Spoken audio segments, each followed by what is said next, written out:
Boa noite. Boa noite. Em primeiro lugar, agradecemos imensamente o convite, né? O convite de estar aqui. Escutei coisas maravilhosas do grupo de vocês e me sinto honrada da possibilidade de estar aqui dividindo um pouquinho o que eu tenho aprendido também, porque nós somos os aprendizes da vida e da doutrina e da Boa Nova. Então, que Jesus e a espiritualidade nos envolva nesse momento, que eu possa dividir um pouco também dos estudos que a gente faz.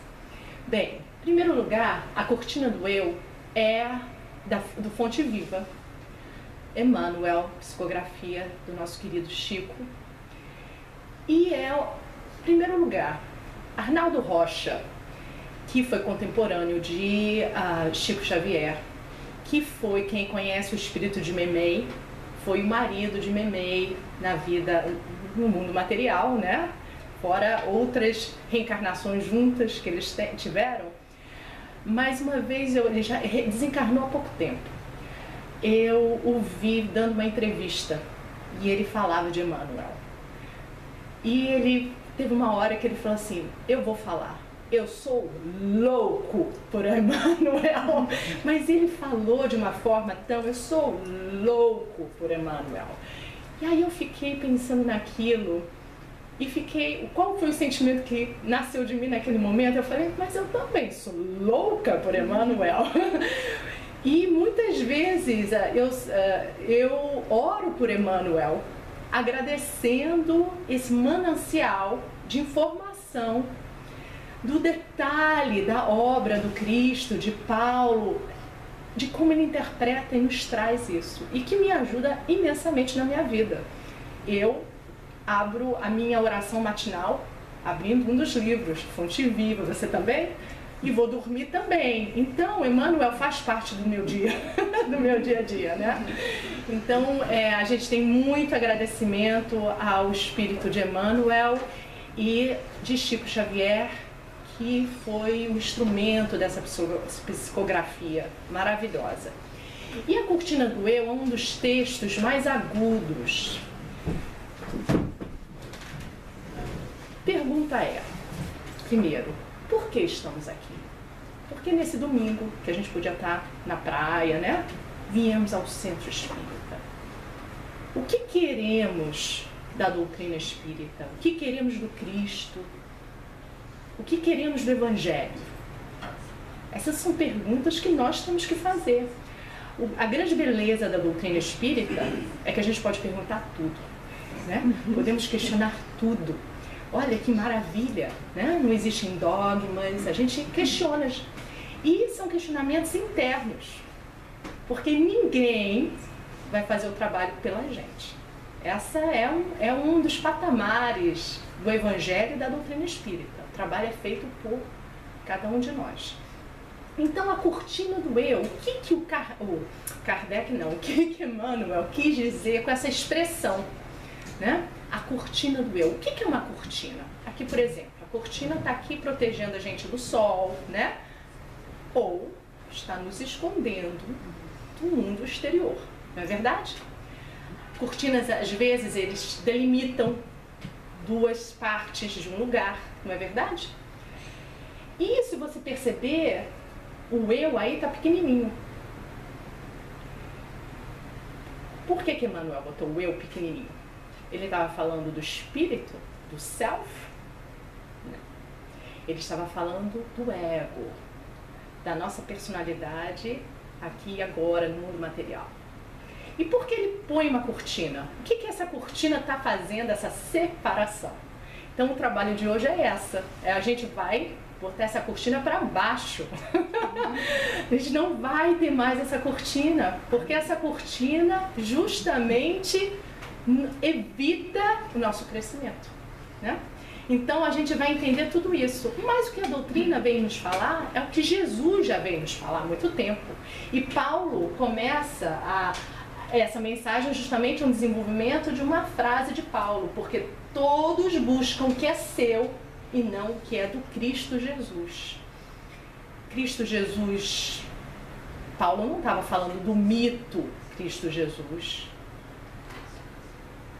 Paulo estava falando da Boa Nova, do que Jesus significa, do seu exemplo, da sua palavra, do seu evangelho de libertação, né? Então, por que ele fala isso? Porque todos buscam. Buscar, a gente está procurando alguma coisa, né? Todos nós aqui estamos procurando alguma coisa. Tenho certeza, se eu perguntar, quem quer ser feliz aqui? Vocês levantando a mão, eu também. Todos nós queremos ser felizes. A felicidade é inerente, a busca da felicidade é inerente ao ser humano. Porque Deus, como a doutrina espírita nos explica, criou-nos simples e ignorantes, mas para a perfeição, para a felicidade absoluta.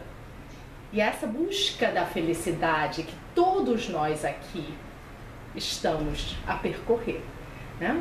Então, mas como encontrar essa felicidade é o trabalho de hoje.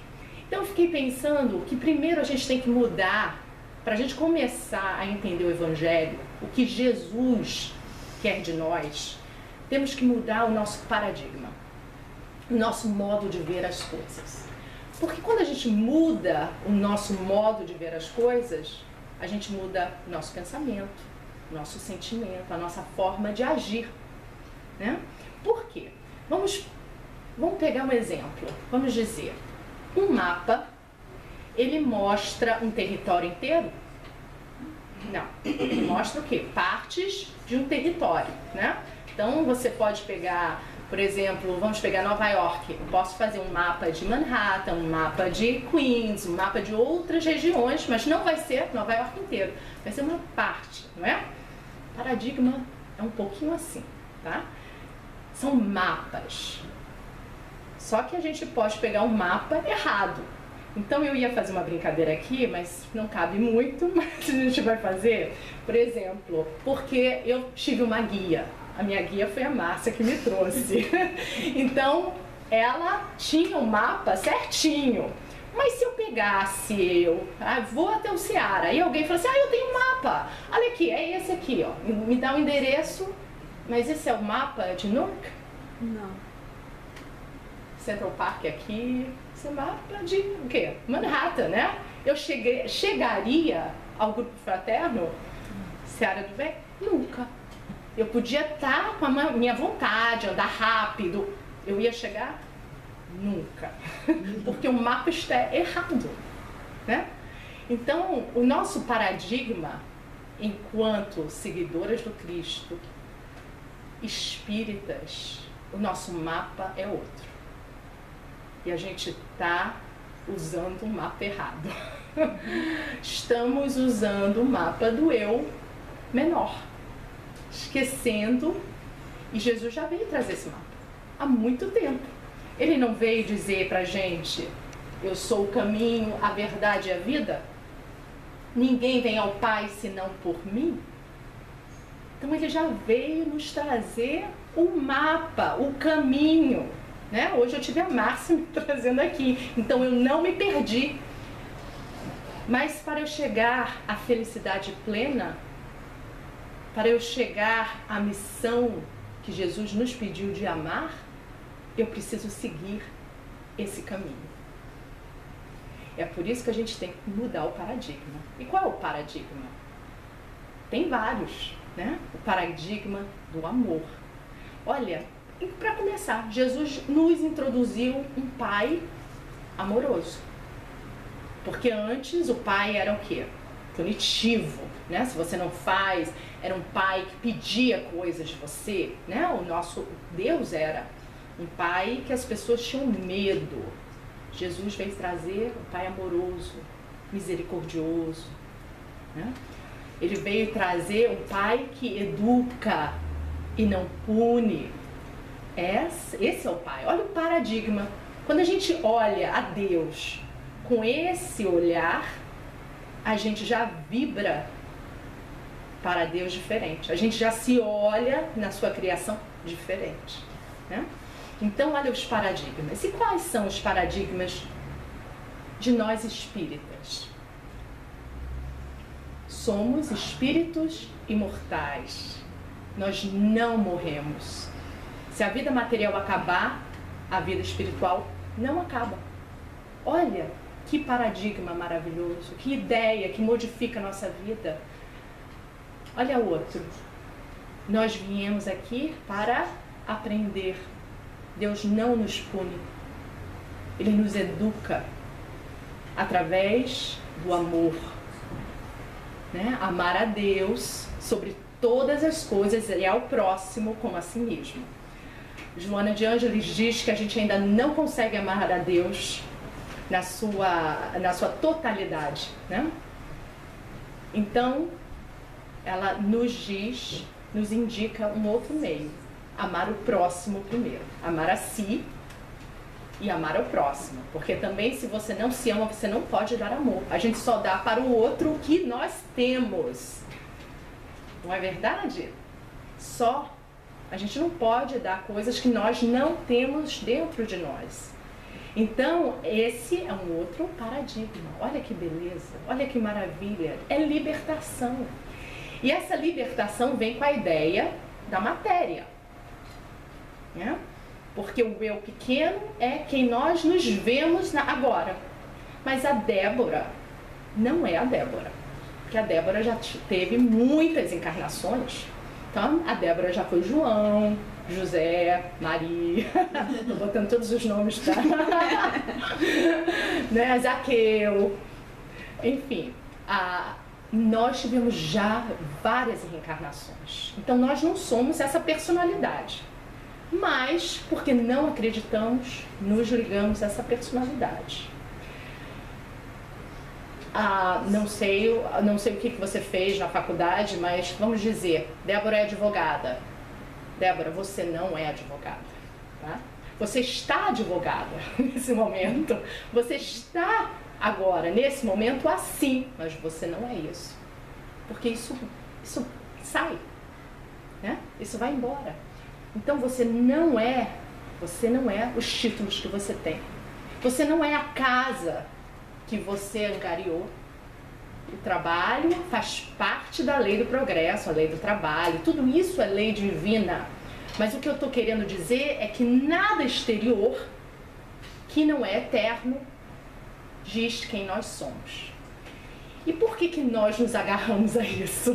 Não é verdade? E nos agarramos tão densamente a isso que quando perdemos, o nosso mundo acaba. A nossa paz vai embora, não é? E Jesus veio dizer o quê? Venha a mim os cansados, o meu jugo é leve. Não é verdade?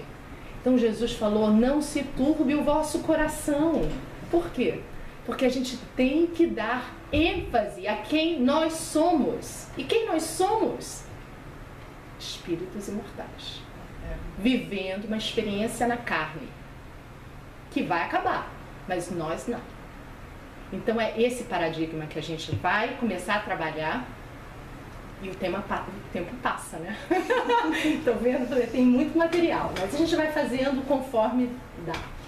Então, a primeira parte, toda vez que vocês virem o texto em letra dessa cor aqui, azulzinha, é o texto, a cortina do eu, porque aí eu ponho outros textos no meio. Então, em verdade, estudamos com Cristo a ciência divina de ligação com o Pai, mas ainda nos achamos muito distantes da genuína comunhão com os interesses divinos.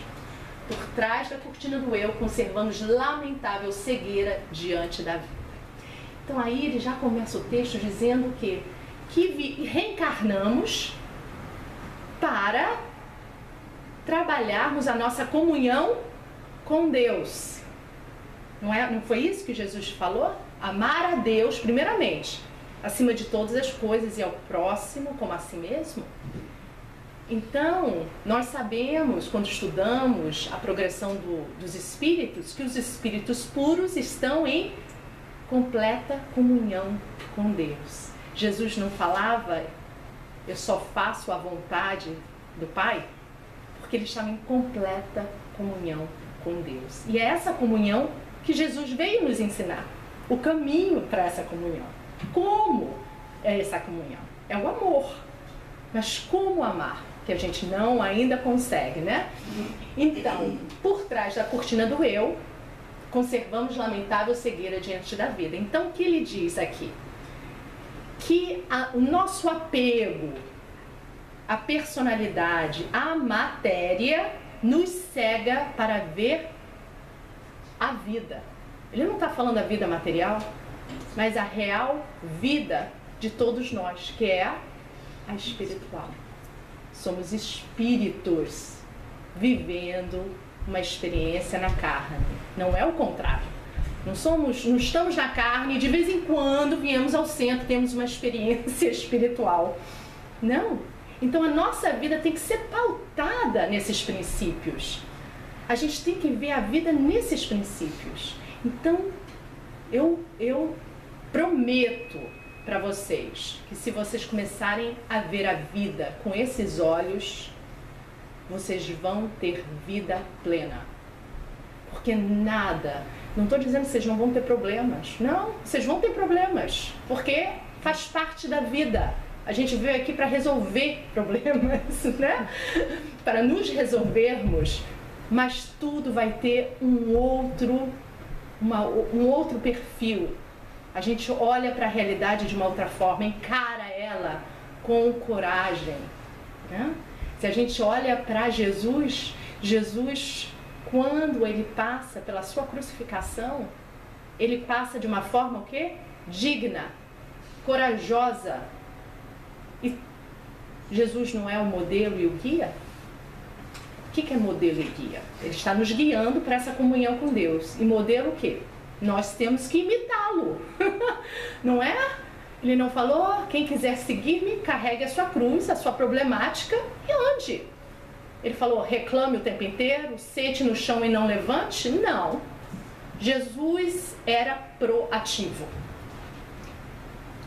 Todo o evangelho é proativo. E isso que significa ser proativo? É ter a responsabilidade de todos os seus atos. A palavra responsabilidade é a habilidade de escolher a sua resposta, não é verdade? Então, tudo que nos acontece, eu tenho o quê? Eu tenho a escolha. Mas você, não, Vanessa, você não conhece o meu temperamento. Alguém fala comigo, eu não consigo me controlar, eu tenho que falar de volta. Eu falei, não, nós somos espíritas. Nós já sabemos que somos responsáveis por tudo que fazemos. Não é verdade? Outro dia a gente estava conversando, uma pessoa foi meio rude comigo. Claro que eu tive vontade de ser rude também, né? Aí eu falei, não posso, eu sou espírita, eu sei melhor, eu sei que eu não devo. Agora aquela pessoa não sabe, né? A cada um segundo as suas obras, não é isso? Ai, as minhas obras você nem queira saber. Olha, mas olha, a beleza de entender a vida através do Evangelho é saber que cada momento a gente tem uma nova oportunidade. E se errar, se perdoar. Exatamente, porque a culpa não existe no Evangelho. A culpa foi criação do homem, tentando decifrar o que o Evangelho estava falando. Jesus nunca colocou a culpa. Vai, se culpe até... Não, pelo contrário. Ele falava o quê? Vá e não erre mais. Não peques mais, né? Porque se você errar, ele educa. E ele criou uma lei que é perfeita. É causa e efeito. Então, se você quer coisas boas na sua vida, você... Simples, não é verdade? Faça coisas boas. Você quer ser amada? Ame primeiro. Você quer que alguém te perdoe? Perdoe primeiro. Né? Então, olha como é. É simples, não é verdade? É esse paradigma que a gente tem que ir. Então, vamos seguir. Então, olha lá. Que eu estudando isso me deu... vou falar isso. Onde está escrita a lei de Deus? Aonde? Na consciência. Eu falei assim, é o GPS de Deus. A gente tem um mapa que estava errado, que a gente agora está trocando esse mapa, né? Não é mais o mapa do personalismo, do eu pequeno. Agora vai ser o nosso mapa de comunhão com Deus, que é o mapa do espírito imortal vivendo na matéria nesse momento, né? E eu falei, é o upgrade, né? Então, onde está o GPS? Está na consciência, né? Mas olha lá, mas vem aí a pergunta 621. Desde que o homem traz na consciência a lei de Deus, que necessidade tem de lhe revelem? Ele a tinha esquecido e desprezado. Deus quis que ela lhe fosse lembrada. Esquecido não, é a cortina do eu que a gente põe, que não quer ver a vida. Então o GPS perde a conexão, né? O Wi-Fi fica muito fraquinho. Né? Porque toda vez que nós praticamos o amor, a fraternidade, todas as virtudes, nós entramos um pouquinho mais em comunhão com Deus, porque fazemos a sua vontade, né? E toda vez que olhamos e trabalhamos mais nas nossas imperfeições, na nossa sombra, nos afastamos dele. Então o GPS, a consciência grita, mas você diz que não quer escutar, né? Você sabe que está errado, mas você faz, né? Aí vem na 625. Eu gosto dessas perguntas que eu digo que às vezes a gente escuta palestrante falar de perguntas, pergunta 800 e tanto. Eu falei, meu Deus, eu tenho que começar a decorar as perguntas. Mas eu falei 621 e 625 assim, qualquer espírita tem que saber essas duas perguntas, né? Onde está escrita a lei de Deus, 621, e a 625, qual o tipo mais perfeito que Deus ofereceu ao homem para lhe servir de guia e de modelo? V de Jesus. Que eu gosto é do Herculano Pires, essa tradução. Ele põe V de Jesus. Ele não fala só Jesus. Jesus o mito? Não. V de Jesus, vê a sua vida, vê o seu exemplo, veja o seu modelo, né? Então, comentário de Kardec: Jesus é para o homem o tipo de perfeição moral a que pode aspirar a humanidade na Terra. Deus não oferece como o mais perfeito modelo, e a doutrina que ele ensinou é a mais pura expressão da sua lei, porque ele estava animado do Espírito Divino e foi o ser mais puro que já apareceu na Terra. Ele estava animado do Espírito Divino, ele estava em completa comunhão com Deus, né? E ele veio nos ensinar isso, nos ensinar o caminho das pedras, né? Onde chegar lá, como chegar lá. Então, eu falo que a gente não tem mais que perder tempo. Chega, acabou-se, né? Por isso que eu falei, a partir de hoje, vamos tirar essa cortina e olhar a vida com outros olhos. Porque a gente vai passar por dificuldades, mas elas vão ter outro sabor. A gente vai entender as dificuldades, às vezes, como provas. Nem tudo é expiação. Sabe? Tem muitos espíritos, estou espiando. Não, muitas vezes você pediu a prova para ser testado. A gente não vai para a escola, aprende a lição e aí tem um teste? Muitas vezes. Então a gente tem que parar de colocar labels, sabe? É isso? Não. É tudo para o bem. Até o mal que nos acontece é para o bem. Por quê? Porque é para acordar o nosso espírito para alguma coisa. É para a gente refazer um caminho, né? E preste atenção no que está acontecendo conosco. Porque os problemas que a gente tem é porque a gente não quer se olhar para dentro. Um outro paradigma importantíssimo foi o que Jesus veio nos trazer. Sobre o reino de Deus. O que Jesus veio nos falar? O reino de Deus é aonde? Tem um lugar lá em cima? Lugar circunscrito? Não é desse mundo. Não é desse mundo. Que mundo é? O mundo interior. Por quê? O exterior, ele reflete o interior. Então, o templo não é um templo de pedra, é o templo do coração. Então, quando a gente entende isso, a gente não está trabalhando para ir para a colônia tal, okay? A gente está trabalhando para a nossa iluminação. Imagina, quanto mais iluminado, mais instrumento de Deus você é nessa vida. Mais você está conectado com os benfeitores, com seu anjo guardião, com a espiritualidade em volta, né? Imagina Então nós temos que ser como oh meu Deus, esqueci o nome dele. Não é São Pedro. Ai, meu Deus.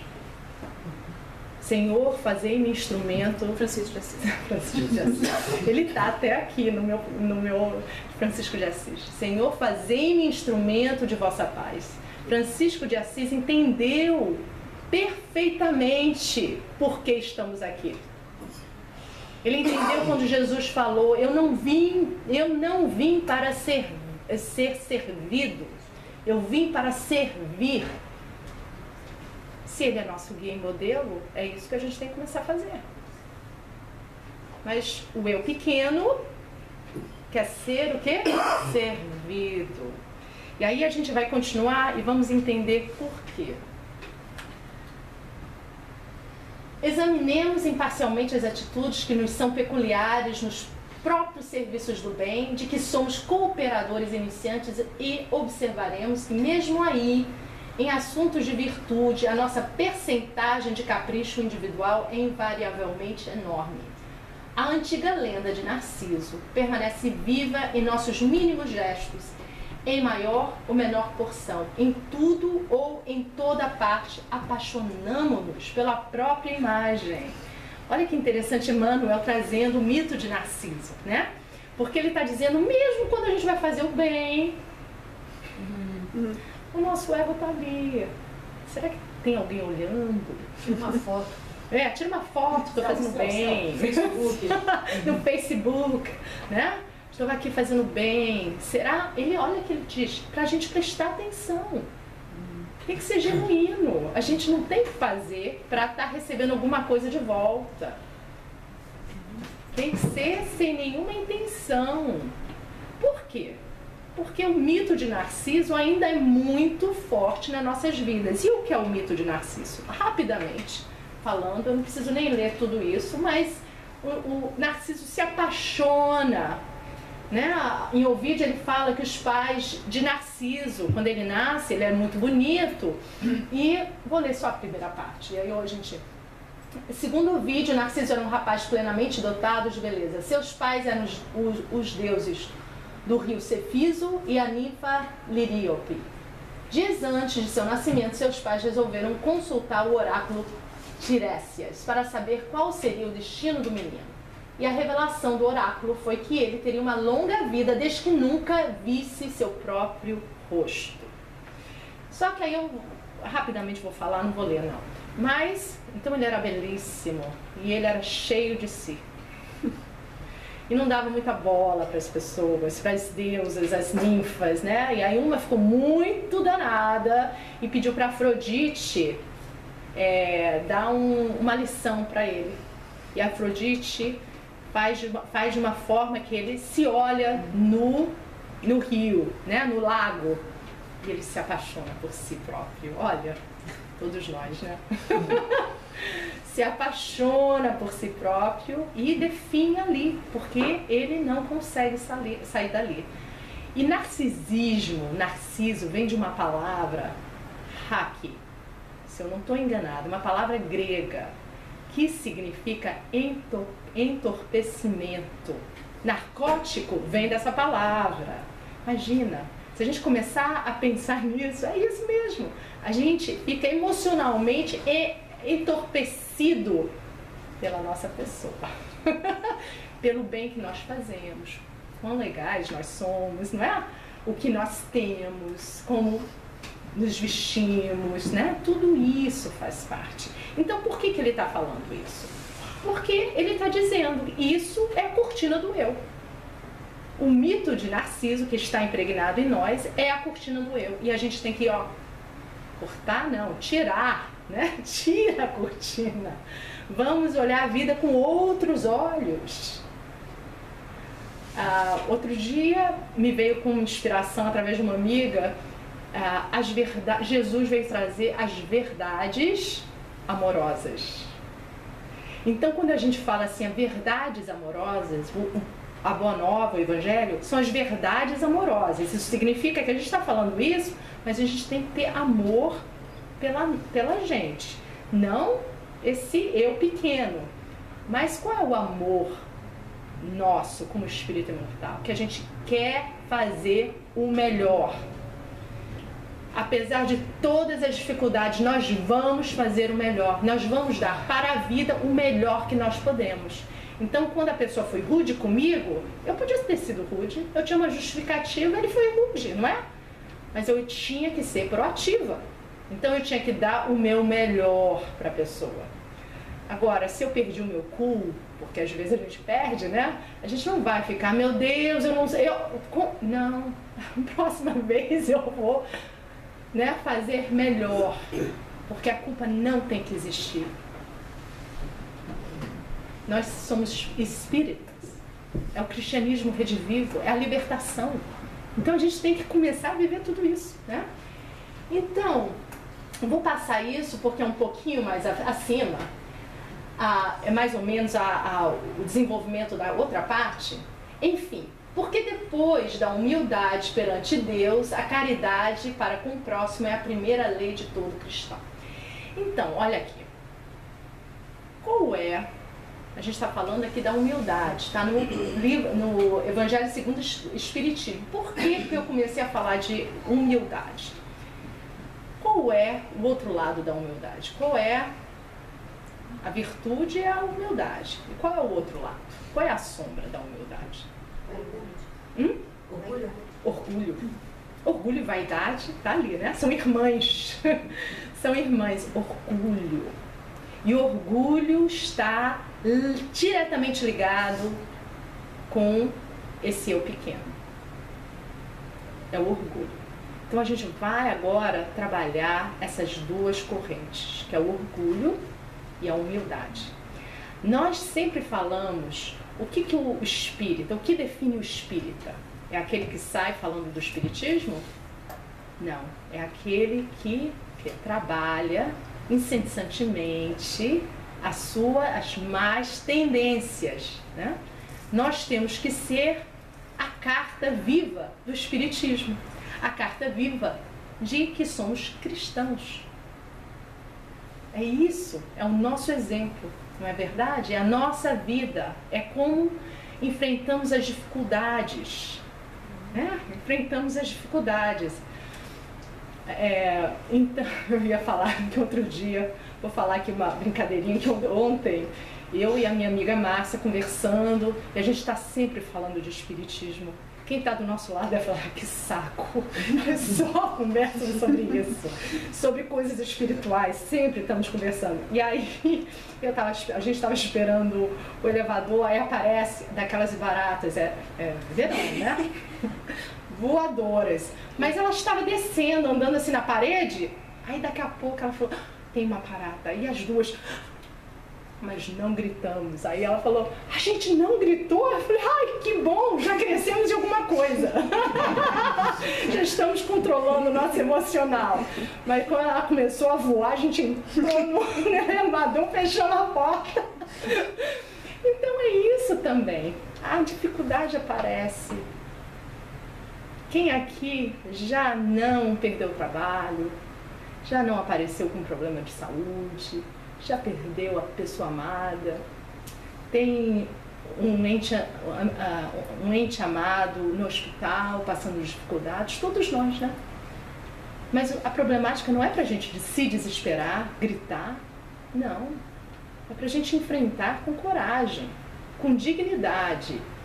É isso que como espíritas, seguidores de Jesus, nós temos que ter a confiança na providência divina. Né? Nós fazemos a nossa parte e deixamos que Deus faça a parte dele. Essa é a fé, é a confiança. Né? Então, nisso que nós temos que pautar a nossa vida. E aí, essa passagem do fariseu e publicano, a gente podia ficar aqui 1 hora falando sobre essa passagem. Mas eu quero pegar só 2 pontos em cima dessa passagem. Que Jesus fala assim, 2 homens subiram ao templo a orar, um fariseu e o outro publicano. O fariseu de pé orava interiormente deste modo, ó Deus, graças te dou, porque não sou como os demais homens, ladrões, injustos e adúlteros, Nem ainda como este publicano. Jejuo 2 vezes na semana e pago os dízimos de todos os meus rendimentos. O publicano, porém, estando em pé de longe, nem ainda queria levantar os olhos ao céu, mas batia no peito dizendo: ó Deus, tem misericórdia de mim, pecador. Eu vos digo que este último desceu justificado para a sua casa, o outro não. Porque qualquer que a si mesmo se exalta, será humilhado, e qualquer que a si mesmo se humilhe, será exaltado. Essa tem muitos dados profundos, muito para a gente pegar aí. Mas só para a gente pegar essa parábola para o nosso trabalho, a gente tem que entender, nós temos que entender que o fariseu, ele representava, era uma parte da seita judaica e representava a exterioridade, era a que mais tinha poder dentro de Israel na época. Foram eles que fizeram todo o processo de Jesus a ser crucificado. E eles se agarravam a tudo que era exterior, a mostrar ao povo que eles eram de Deus, né? Então, por isso que ele exteriormente fala e se compara, coloca o seu irmão publicano, que era um cobrador de impostos. O cobrador de impostos era visto como pessoa de má vida, de má vida, porque eles que pegavam dinheiro deles para entregar para Roma e eles não gostavam. Então ele se compara ao publicano como se ele fosse melhor que o publicano. E o publicano, é interessante que, se você percebe, o fariseu está lá na frente. Eu estou aqui, ó meu Deus, né? Eu faço isso, eu sou isso, mas eu não sou como ele. E o publicano, ele nem chega perto do templo, ele fica atrás.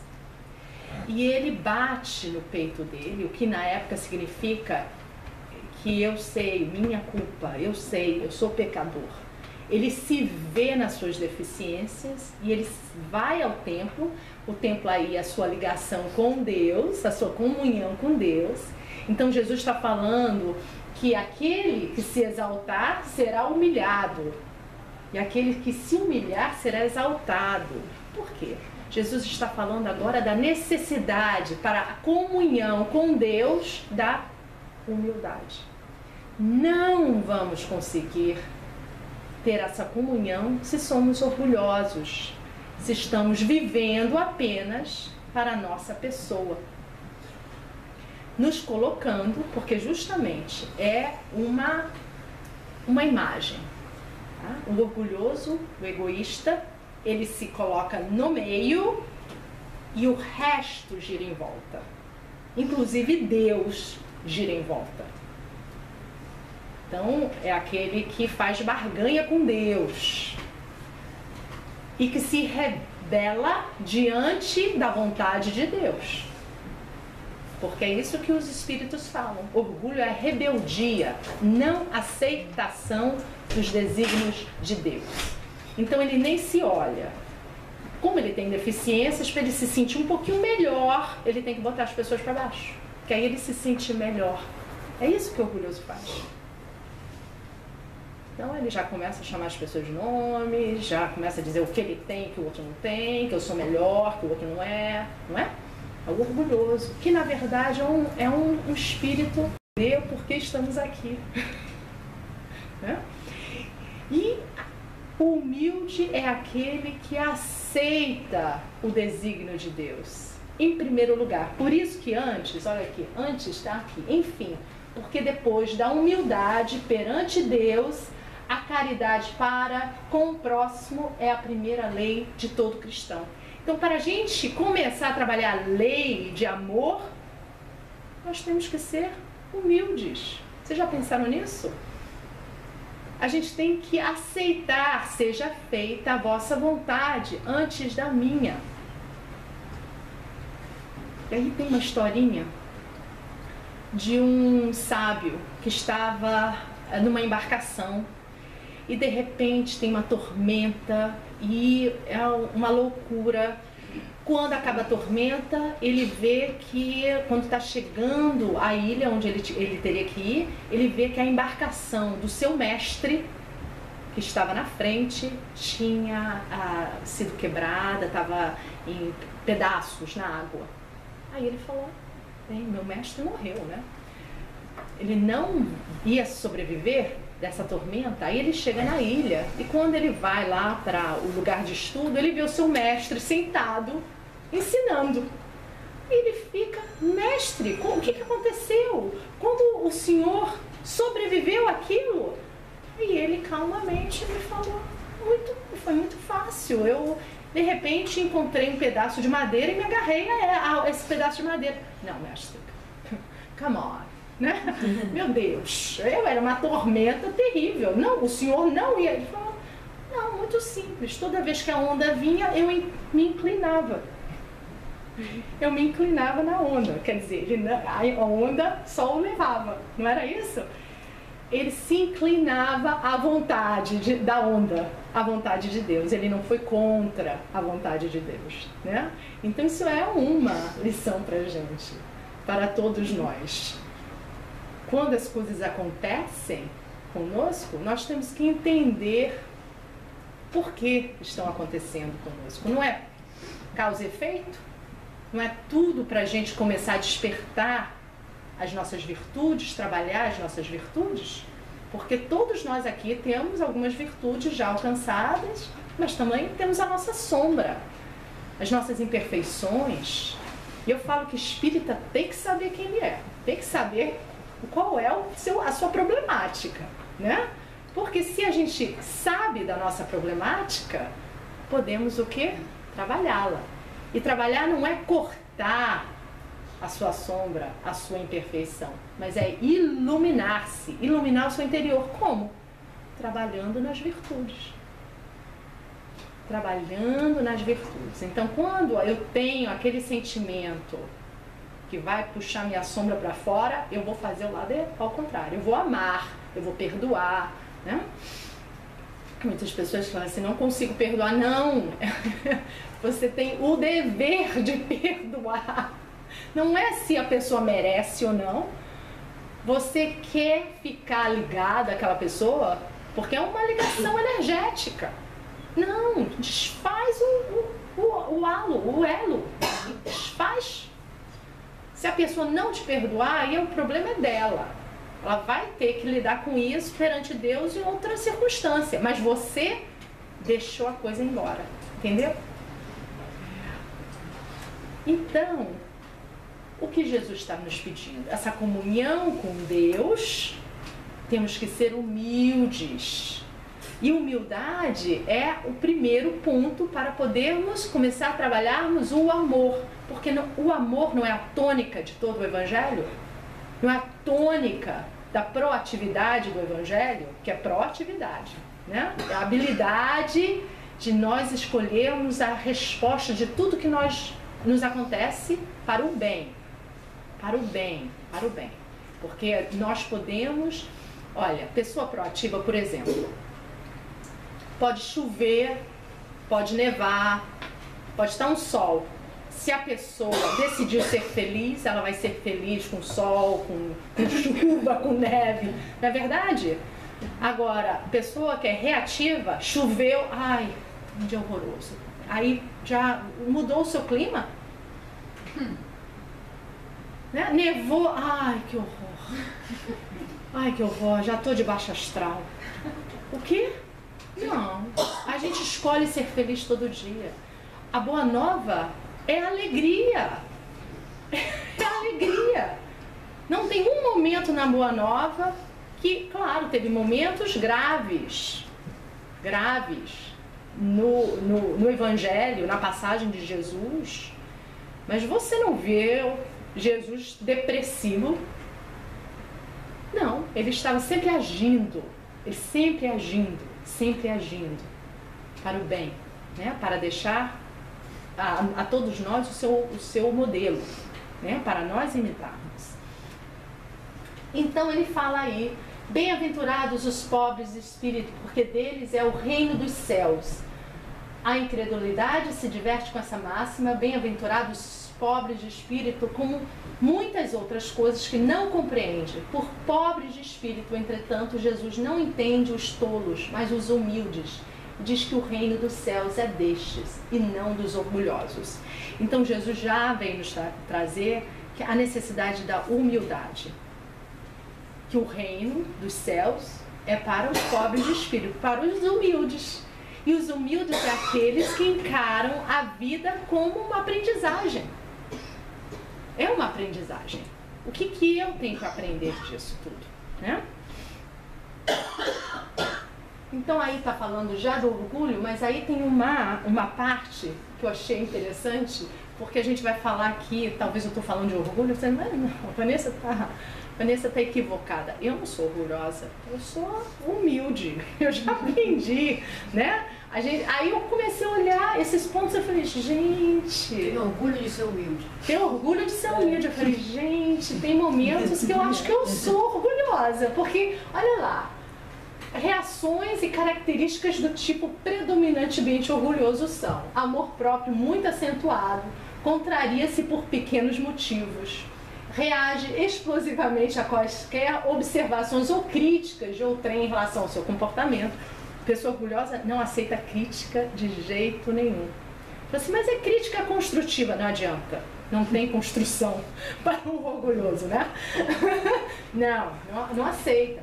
Não aceita a possibilidade de seus erros, mantendo-se no estado de consciência fechado ao diálogo construtivo, menospreza as ideias do próximo. Isso, o trabalho de grupo, então a gente vê, né? Se não for a minha ideia, eu não quero brincar. Não vou descer para o playground. Não é a minha ideia, não é assim? Às vezes? Ou então faz, mas faz de uma forma, da pior forma possível. Só para que o trabalho do outro, a ideia do outro não vingue. Né? Não é verdade? Quem já não passou por isso? Acha que todos os seus circundantes, familiares e amigos devem girar em torno de si. Não admite se humilhar diante de ninguém, achando essa atitude um traço de fraqueza e falta de personalidade. Usa da ironia e do deboche para com o próximo nas ocasiões de contenda. Eu acho que eu não terminei aquela imagem que eu falei, que é aquele que está vivendo ainda o orgulho, o egoísmo, está vivendo o eu pequeno, ele se coloca no meio, né? Então tudo tem que girar à sua vontade, né? As pessoas, a família, Deus, tudo. A imagem que nós temos que mudar na nossa vida é que quem vai para o meio é Deus. Deus vai para o meio. E aí, quando a gente pensa nisso, nós vamos para o lado. Aí fazemos parte da criação.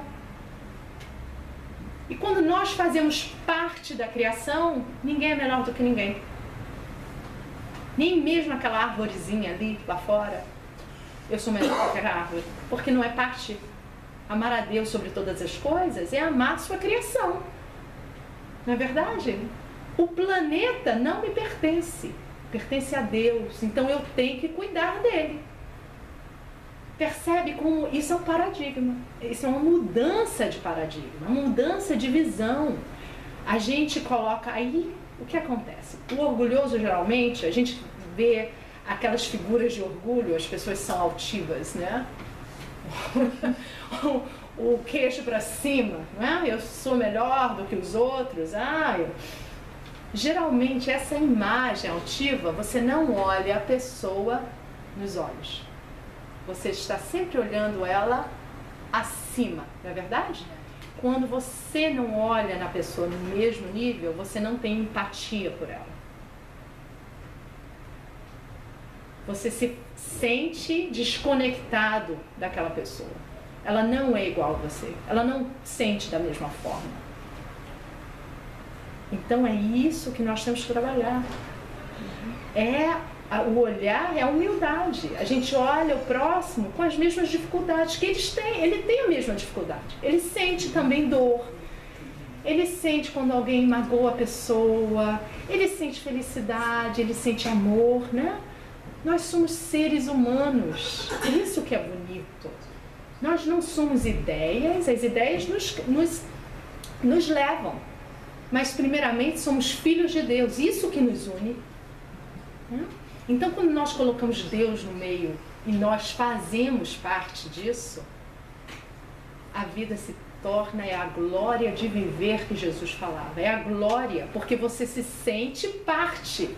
Você não se sente deslocado. É isso que é o reino de Deus. É o todo, não é a parte. E aí seguindo, aí fala da humildade, a gente já falou isso, todo que se exalta será humilhado.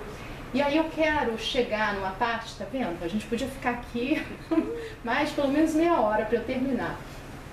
Essa é a parte toda que eu já falei um pouco. Se alguém quer ser o primeiro, será o último e o servo de todos. Como Jesus já veio nos falar, não vim para ser servido, vim para servir. E aí tem o finalzinho. Em todos os passos da luta humana, encontramos a virtude rodeada de vícios e o conhecimento dignificante quase sufocado pelos espinhos da ignorância. Porque, infelizmente, cada um de nós, de modo geral, vive à procura do eu mesmo, né? Do que eu quero materialmente. Entretanto, graças à bondade de Deus, o sofrimento e a morte nos surpreendem na experiência do corpo e além dela, arrebatando-nos aos vastos continentes da meditação e da humildade, onde aprenderemos pouco a pouco a buscar o que pertence a Jesus Cristo em favor da nossa verdadeira felicidade dentro da glória de viver. Nós sempre falamos que o crescimento não tem que ser pelo sofrimento, mas porque procuramos o que é nosso e não de Deus, acabamos tendo que aprender pelo sofrimento, pelas dores. Muitas vezes, a maioria de nós, é quando a dor bate na nossa porta que a gente tenta acordar, não é verdade? Então, mas não é assim. Jesus veio para nos libertar, nos deu o caminho. Tem que ser pela vontade de fazer o melhor, né? Então, deixa eu ver ali. Vou ter que passar um pouco. Aí, o que acontece? Então, Vanessa, o que você está dizendo para mim? Vou esquecer a matéria? Não, de jeito nenhum. O corpo é divino. O corpo é o instrumento de trabalho para o espírito. Nós temos que viver da matéria, temos que ser do mundo sem sermos do mundo. Vocês entendem isso? Se a gente perde as coisas amanhã, a gente não pode perder o nosso mundo.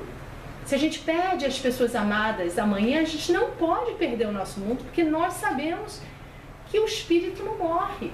As coisas são passageiras. Tenho certeza, quem já passou dos 40, como eu, e a gente fica olhando, a gente vê que o corpo envelhece, que as coisas passam, não é verdade?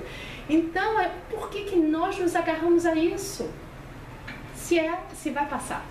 Né? Então, a gente tem que se agarrar às coisas eternas, verdadeiras, do nosso íntimo, porque essa é a verdadeira felicidade.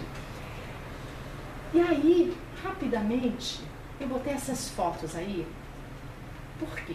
Muitas vezes as pessoas falam, Vanessa, seguir Jesus é o máximo, mas é tão difícil. Como fazer? Eu me sinto ainda tão pequeno, com tantas dificuldades, não consigo fazer essa transformação. Bem, por isso que temos muitos exemplos. Se ainda temos muitas dificuldades, muitas imperfeições, vamos nos espelhar em pessoas que fizeram essa transformação. Não foi fácil, mas elas fizeram, né? Zaqueu, que dizem que é a reencarnação, foi a reencarnação passada do Dr. Bezerra de Menezes, né? Olha a transformação que Zaqueu fez. Maria de Magdala, que foi uma transformação quase instantânea. Pedro, São Francisco, Madre Teresa de Calcutá, Paulo. E aí, para a gente terminar, eu vou falar um pouquinho. Tem esse livro do Alírio de Cerqueira Filho, não sei se vocês conhecem. Você conhece, Débora? Modelo de liderança, trabalho e autotransformação. É muito bom, leiam. E ele justamente faz fala de Pedro, da sua transformação. De Paulo, de Saulo, né, de Tarso, que era um rabino prepotente, orgulhoso da sua raça, ele foi o primeiro que perseguiu os cristãos, ele foi responsável pela morte do primeiro mártir cristão, que foi Estevão. A gente pode ler melhor em Paulo Estevão de Emmanuel, né? Todos os detalhes. E ele fez essa transformação da sua prepotência, do seu orgulho, com a aceitação, para o poder de amar, para o poder do amor. O poder ainda continuava com ele, mas era para a virtude, né? E aí tem uma última parte do livro do Paulo Estevão, que ele fala, que está em Atos, que ele fala, teve um homem que há 14 anos, ele estava falando de si mesmo, né? Foi levado ao terceiro céu e escutou coisas inenarráveis. E em Paulo Estevão, quem já leu? A maioria aqui já leu? Então leiam, porque é maravilhoso. Em Paulo Estevão, ele conta justamente essa passagem, que Paulo é levado em espírito a encontrar Estevão e Abigail, que teria sido a sua noiva, que é a irmã de Estevão. Quem não leu tem que ler para entender. Mas foram os dois espíritos que durante a sua vida o acompanharam, o ajudando. E aí, na conversa que ele tem espírito com os dois, ele pergunta o que eu devo fazer sobre a sua futura tarefa. Que fazer para adquirir a compreensão perfeita dos desígnios de Deus? Ama, respondeu Abigail espontaneamente. Como fazer para que alcance tão elevada expressão de esforço com Jesus? Trabalha, esclareceu a noiva amada, sorrindo bondosamente. Que providências adotar contra o desânimo destruidor? Espera, a esperança, espera, disse ela ainda num gesto de terna solicitude, como quem desejava esclarecer que a alma deve estar pronta a atender ao programa divino em qualquer circunstância extreme de caprichos pessoais. Como conciliar as grandiosas lições do Evangelho com a indiferença dos homens? Perdoa. Então essas foram as 4 perguntas. Então qual foi a resposta de Abigail? Ama, trabalha, espera, perdoa. Então, aí a gente já tem bastante trabalho. Né? Ama, trabalha, espera, perdoa. Tem que ser a nossa tônica. Então a gente pode se espelhar nesses grandes homens, nessas grandes mulheres que fizeram essa transformação, né? Eu espero que eu tenha podido dividir um pouquinho com vocês e também ter mais amigos agora na seara do bem, na seara de Cristo, para a nossa autotransformação, para transformarmos esse mundo num mundo melhor, porque a mudança começa dentro da gente. Que Jesus nos abençoe hoje e sempre.